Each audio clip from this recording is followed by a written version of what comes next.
பைரவி வந்து அந்த நோட்டை காட்டி வந்து கேட்குறாங்க, எதுக்காக இப்படிலாம் பண்ண சஞ்சய் அப்படின்னு சொல்லிட்டு, இவ்வளோ மோசமாக நடந்திருக்கியே அப்படின்னு சொல்லிட்டு கேட்குறாங்க. அதுக்கு வந்து சஞ்சய் வந்து, இல்லை பைரவி, நான் சொல்கிறது உண்மை தான், அவன் ரொம்ப மோசமானவன், ஆறுமுகம், அவன் கூடலாம் நீ வாழ முடியாது அப்படி சொல்லிட்டு இருக்காரு. உடனே வந்து செம்ம டென்ஷன் ஆகிறாங்க. இங்கே பாரு, எக்காரணம் கொண்டும் சரி, நான் உன் கூட வாழ்வேன் நீ நினச்சி கூட பார்க்காத, ஆறுமுகம் வந்துக்கிட்ட எப்படி மோசமாக நான் நடந்துக்கிறேன் தெரியுமா, எல்லாத்துக்கும் காரணம் நீ தான். ஆறுமுகம் நல்லவன் தான், ஆனால் நீ தான் மோசமானவன், உன்னோட மோசமானவன் யாருமே கிடையாது, என் மூஞ்சிலே மீட்டு முடிக்காதுன்னு சொல்லிட்டு போகிறாங்க. உடனே வந்து செம்ம டென்ஷன் ஆகிற சஞ்சய் பின்னாடியே போகிறாரு. சொன்னால் கேளு பைரவி, நான் சொல்கிறது கேளு, நான் உனக்கு எவ்வளோ விரும்புகிறேன் தெரியுமா, உனக்கு எப்படி மனசார காதலிக்கிறேன் தெரியுமா, ஏன் பைரவி இவ்வளோ பண்ணுற அப்படின்னா, வாயை மூடி, இந்த மாதிரி வார்த்தையெல்லாம் சொன்னால் அப்படி நடக்கிறது வேறு. உடனே பைரவி பைரவின்னு சொல்லிட்டு கையை பிடிக்கிறாரு. கையை பிடிச்சி சஞ்சய் வந்து ஓங்கி அறையிறாங்க. பைரவி பைரவி, நீ என்ன பண்ணாலும் சரி, எனக்கு நீ வேணும், அதுக்காக நான் என்ன வேணாலும் செய்வேன் அப்படின்னு சொல்லிட்டு தொடர்ந்து வந்து கையை பிடிக்க பார்க்குறாரு. அப்போ கரெக்டாக அங்கே ஆறுமுகம் வந்துடுறாரு. ஆறுமுகம் வந்து அப்படியே கையை பிடிக்க போகிற கையை அப்படியே பிடிச்சி அப்படியே வளைச்சி செம்மையாக வந்து போட்டு வந்து அவரை வந்து வெளுத்து வாங்குறாரு. உடனே வந்து அவ்வளோதான், உனக்கு எவ்வளோ தைரியமாக இருந்தால் பைரவி மேலேயே இந்த மாதிரி வெளுக்கட்டாயமாக வந்து கையை பிடிக்க பார்ப்பா, உனக்கு அவ்வளோ தாண்டா உனக்கு அப்படின்னு சொல்கிறாரு. உடனே வந்து ஆறுமுகத்தை பார்த்துட்டு அழறாங்க. பைரவி, சாரி ஆறுமுகம், இவன் இவ்வளோ மோசமானவன்னு எனக்கு தெரியவே தெரியாது, நீ எவ்வளவோ சொன்னேன், ஆனால் நான் கேட்கல, ஆனால் இப்போ தான் தெரியுது இவன் இவ்வளோ மோசமானவன் சொல்லிட்டு அப்படின்றாங்க. பரவாயில்ல பைரவி, இப்போ வந்து உனக்கு புரிஞ்சுது, அது போதும் அப்படின்னு சொல்கிறாங்க. உடனே வந்து சஞ்சய் கிட்ட, இங்கே பாரு சஞ்சய், உனக்கு அவ்வளோதான் மரியாதை, இதுக்கப்புறம் வந்து என் மூஞ்சில் முடிச்ச உனக்கு நல்லது இருக்க மாட்டேன், நான் நல்லவனாகவே இருக்க மாட்டேன் அப்படின்னு சொல்லிட்டு கிளம்புறாங்க.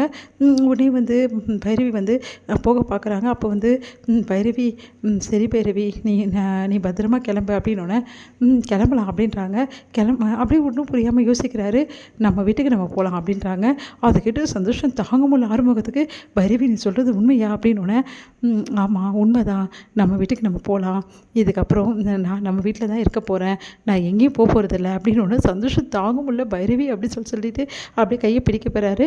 உடனே பைரவி வந்து அப்படியே வந்து தோளில் சாயிறாங்க. சந்தோஷம் தாங்க முடியல. பைரவி அப்படின்னோடனே, உன்னை மன்னிச்சிட்டேன், நீ செஞ்ச ஒரு தப்புக்காக நான் உன்னை ரொம்ப தண்டிச்சிட்டேன், இதுக்கப்புறம் தண்டிக்க நான் தயாராக இல்லை, காலம் போல் உன் கூட தான் நான் வாழ போகிறேன். பைரவி, நிஜமாக சொல்கிறேன் அப்படின்னு சொல்லிட்டு கண் கலங்குறாரு.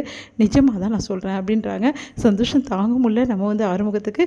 அடுத்து பைரவியும் ஆறுமுகம் வீட்டுக்கு ஒன்றா சந்தோஷமாக வர்றதை பார்த்துட்டு ஒன்றும் புரியாமல் அப்படியே பார்த்துட்டே இருக்காங்க. என்ன நடக்குதுங்க அப்படின்னு சொல்லிட்டு அன்னபூர்ணி, பைரவி நீ வந்துட்டியாம்மா அப்படின்றாங்க. ஆமாம் அத்தை, நான் போகல, நான் வந்துட்டேன், இதுக்கப்புறம் இந்த வீட்டில் தான் இருக்க போகிறேன், உங்கள் பிள்ளை கூட தான் வாழ போகிறேன்.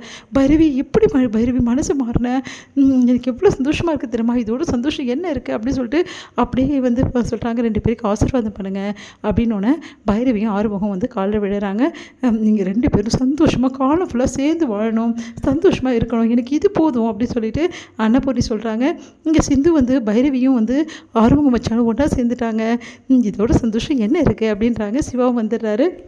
இவங்க 2 பேரும் வந்து ஒன்றா சேர்ந்ததை பார்த்துட்டு சிவாவும் வந்து சிந்து வந்து அவங்களுக்கு வந்து சொல்கிறாங்க, கூடி சீக்கிரம் வந்து நீங்கள் 2 பேருமே வந்து சந்தோஷமாக இருக்கணும், நல்லா வாழணும் அப்படி சொல்லிட்டு வாழ்த்துறாங்க எல்லாருமே. இங்கே வந்து என்ன பண்ணுறாங்க, சிந்து வந்து டைம் வந்து அவங்களுக்கு 1 இயர் முடிஞ்சதால் அவங்க கிளம்ப பார்க்குறாங்க. அப்போ கரெக்டாக வந்து இதுக்கப்புறமா என்னால் மனசை மாற்ற முடியல அத்தை மனசை, அதனால் நான் கிளம்புறேன் அப்படின்னு சொல்கிறாங்க. அப்போ கரெக்டாக அங்கே வராங்க நம்ம வந்து அன்னபூர்ணி.